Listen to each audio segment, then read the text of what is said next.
Good morning students. उम्मीद कि आप लोग अपने घरों में जो है सेफ रहकर जो है अपनी पढ़ाई कर रहे होंगे। तो प्यारे बच्चों, इस वीडियो के ज़रिए से आपको जो है गज़ल का चैप्टर, गज़ल का सबक पढ़ाने जा रहा हूँ। आप यूँ समझ लीजिए, गज़ल जो है अरबी का लफ्ज़ है जिसका माना आता है हुस्न व खूबसूरती का को बयान करना, यानी औरतों के हुस्न जमाल को बयान करना।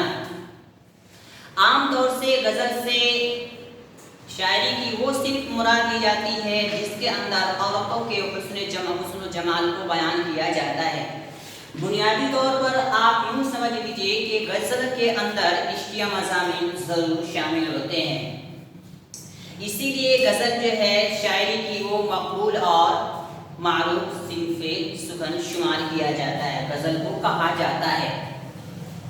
आगे हम गज़ल के बारे में जानेंगे कि गज़ल में आहिस्ता आहिस्ता चलकर उसके अंदर जो है मज़ामीन की कोई क़ैद नहीं है।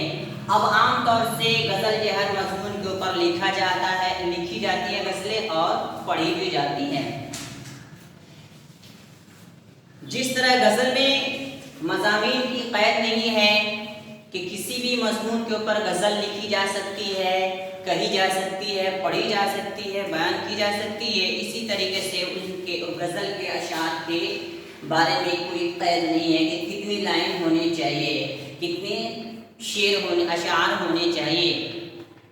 आगे चल के हम जानते हैं गज़ल के बारे में कि गज़ल का सबसे पहला शेर जो हम काफ़िया होता है उसको क्या करते हैं, उसको हम मतला कहते हैं। और गज़ल का सबसे उम्दा जो शेर होता है उसको बैतुल गज़ल कहते हैं। आगे एक और बात बताते हैं कि गज़ल का जो सबसे लास्ट वाला जो शेर होता है जिसके अंदर शायर अपना तखल्लुस इस्तेमाल करता है उसको हम मक्ता कहते हैं। तौर से ये मक्ता बना है, यानी काटने की जगह। अब मतलब ये होता है कि शायर अपनी बात कंप्लीट करना, मुकम्मल करना चाहता है। आगे हम जब ग्रामर पढ़ाएंगे तो हम आपको बताएंगे कि तखल्लुस किसको कहा जाता है। तो ये सारी बातें ग्रामर में बताई जाएंगी। तो चलिए हम शुरू करते हैं। आपको गज़ल का एक शायर है जिनका नाम है मिर्ज़ा मोहम्मद रफ़ी सौदा। आप इस चैप्टर को अपने बुक के ज़रिए से पढ़ लेंगे। मिर्ज़ा मोहम्मद रफ़ी सौदा के बारे में, कब पैदा हुए, कहाँ पैदा हुए, यानी उनकी हालात ज़िंदगी आप खुद से ही पढ़ सकते हैं, उसका मुताला आप खुद करेंगे। और इसका PDF फाइल भी आपको दे दिया जाएगा जिसके अंदर आप जो है उनके बारे में पढ़ सकते हैं। तो चलिए, इनकी ये गज़ल है, उस गज़ल की तशरीह करते हैं और आपको बताने की कोशिश करते हैं।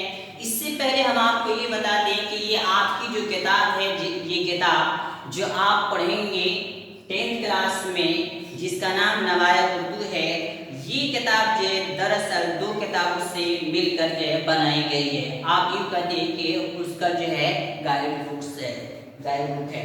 मतलब ये 2 किताब गुलज़ार उर्दू और नवाए उर्दू से मिलकर ये आपकी किताब बनी है। तो चलिए, उसकी ये गज़ल है, जिस शायर की जो गज़ल है उसको हम बताने की कोशिश करते हैं। शायर का नाम आप लोगों ने सुन लिया होगा, मिर्ज़ा मोहम्मद रफ़ी सौदा। उनकी ये गज़ल है जिसकी तशरीह हम करने की कोशिश करते हैं। तो प्यारे बच्चों, हम गज़ल की वो लाइनें पढ़ते हैं और उसका जो है तशरीह करने की कोशिश करते हैं, मतलब बयान करने की कोशिश करते हैं। आप गौर से सुनेंगे। बहारे बेसिपर जामो यार गुजरे है, नसीम तीर सी छाती के पार गुजरे हैं। मेरे प्यारे बच्चों, सबसे पहले मैं आपको एक इम्पोर्टेंट और काबिल ज़िक्र बात की तरफ ध्यान दिला दूँ कि किसी भी शेर को हल करने के लिए और उसका मतलब समझने के लिए सबसे पहले उसकी उर्दू को सही करना पड़ता है।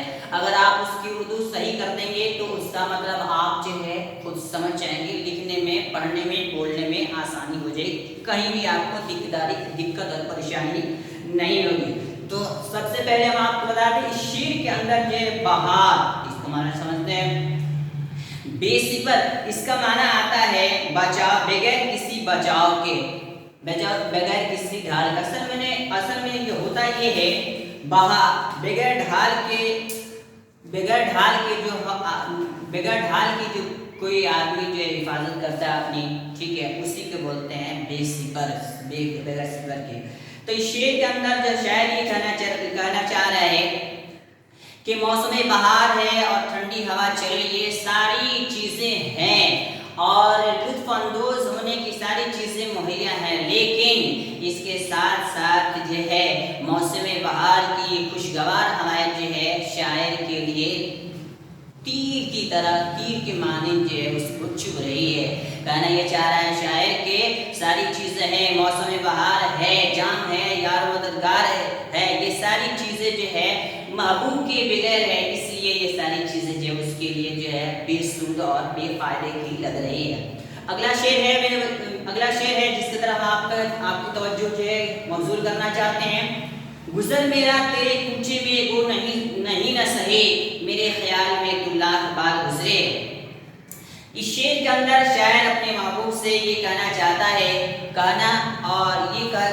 है कि देखो तेरी गलियों से गच्छे मेरा गुजरना नहीं होता है, तो इसका ये मतलब नहीं है कि तुम हमारे ख्याल में नहीं आते हो, हम तुमको याद नहीं करते हैं, बल्कि शायर ये कहना चाहता है कि तुम्हारी गली से, तुम्हारे कूचे से नहीं गुजरे हैं तो क्या तुम दिन भर में हमको जो लाख बार याद आते हो। चलिए अगले शेर की तरफ जो हम पढ़ते हैं और उसका मतलब हल करने की कोशिश करते हैं। कहे है आज तेरे दर पे इस्तिराब नसीम, कि इस जहां से कोई खाकसार गुजरे। असल में शेर के अंदर शायर जो है अपने महबूबा के पास महबूब के पास जो है एक मैसेज और पैगाम पहुंचाना चाह रहा है। वो ये है कि ऐ हवा ए नसीम शहर तुम जाओ और मेरे महबूब से कह देना कि आज जो है इस दुनिया से कोई गुजर रहा है, या खाकसार से मुराद जो है आशिक है। चलिए अगले शेर की तरफ बढ़ते हैं और उसको याद करने की कोशिश करते हैं। वो शेर ये है, मैं वो नहीं कि कोई मुझसे मिल के हो बदनाम, न जाने क्या तेरी खातिर में यार गुजरे। तो प्यारे बच्चों, इस शेर का मतलब हम बयान करना चाहते हैं, बताने की कोशिश ये चाहते हैं, कभी कभार एक चीज़ के बहुत से चाहने वाले हो जाते हैं, तो एक चीज़ के बहुत से चाहने वाले जो होते हैं वो आपस में रकीब कहे जाते हैं। शायद उसी को बोलना चाह रहा है, उसी को बताना चाह रहा है कि मैं ऐसा इंसान हूँ कि जिससे मिलने पर, जिससे मुलाकात करने पर आपकी बदनामी नहीं हो सकती है। दूसरों की तरह नहीं कि आप मुझसे मिलेंगे तो आपकी बदनामी हो जाएगी। मैं ऐसा इंसान हूँ कि जिससे मिलने के बाद आपकी बदनामी नहीं होगी। लेकिन आप हैं तो अलग अलग ख्याल अपने दिलों में लाते हैं कि भाई अगर हम इनसे मिलेंगे तो लोग क्या कहेंगे। उसी को शायर कहना चाह रहा है कि मैं वो नहीं कि कोई मुझसे मिलकर हो बदनाम, मैं ऐसा आदमी नहीं हूँ कि आप मुझसे मिले तो आप बदनाम हो जाए। आगे शायर कह रहा है कि अपनी तबीयत की इस बदगुमानी को दूर कीजिए, खत्म कीजिए और मुझसे मुलाकात करने की कोशिश कीजिए। अगला शेर है, गुजर मेरा तेरे कूचे से यूं है ऐ जालिम, कि जैसे रेत से पानी की धार गुजरे। देखिए शुअराए कराम का एक जो है खास अंदाज होता है कि अपनी महबूब की जो है अदाओं को, उनके नाज़ नखरे को, उनके तदल्लुल तफन्नुन को जो है एक जो है अच्छे अंदाज से बयान करने की कोशिश करते हैं और उनका नाम एक बहुत ही उम्दा एतबार से रखते हैं। जालिम कभी कह देते हैं, कभी काफिर कह देते हैं, कभी कातिल भी कहते हैं, कभी खातिर भी कहते हैं। इसलिए कि महबूब की एक नज़र की वजह से आदमी का दिल जो है छलनी हो जाता है और वो उनका गिरवेरा हो जाता है। तो शायद शेर में यही कहना चाह रहा है, गुजर मेरे तेरे कूचे से यूं है ऐ जालिम, कि जैसे रेत से पानी की धार गुजरे। कहना ये चाह रहा है कि जिस तरीके से रेतीली जगह से पानी चुपके चुपके गुजर जाता है और अपना निशान छोड़ जाता है, उसी तरीके से शायर कहना चाह रहा है कि मैं तेरी गलियों से चुपके चुपके गुजर जाता हूँ, लेकिन तेरे वहाँ पे अपना निशान भी छोड़ जाता हूँ। क्या ये हम आपको ये इन अशार के थोड़े मुख्तसर तौर पे जो है मतलब बयान कर रहे हैं। आगे चलते हैं। मुझे तो देख के जोश खरोश सौदा का, मुझे तो देख के जोश खरोश सौदा का, इसी फिक्र में लैलो नहार गुजरे हैं।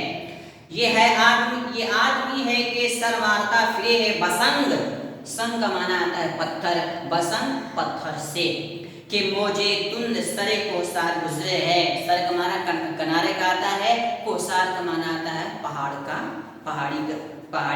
पहाड़ी का सिलसिला। ये 4 मिसरे वाला जो है अशार है, इसको हम कता भी कर सकते हैं। इस कते के अंदर इश्क की एक कैफियत को बयान की गई है कि इश्क में एक आदमी इतना दीवानावार हो गया है कि अपना जो है सर जो है पत्थरों से टकराता फिर रहा है। तो इस शेर का मतलब ही समझने की कोशिश कीजिए कि कोई दूसरा शख्स ये कह रहा है कि ये फला आदमी जो है इश्क के अंदर इतना दीवाना हो गया, इतना पागल हो गया है कि अपना सर जो है पत्थरों से टकराता फिरता है। जिस तरीके से हवाएं जो है पहाड़ से जो है बिल्कुल इसी तरह जैसे पानी की तेज और तुंद हवा जो है पहाड़ों से टकराती है। बहरकैफ आज के इस सबक के अंदर इतनी ही बात है। इस सबक का जो है सवाल जवाब आपके किताब में लिखा हुआ है, बिल्कुल इजी और आसान सवाल जवाब है। आज के इस वीडियो में बस आपको इतना ही सबक बताया जाएगा। अगले वीडियो में जो है आपको जो है दूसरा चैप्टर जो है दूसरा सबक पढ़ाया जाएगा। तब तक के लिए शुक्रिया।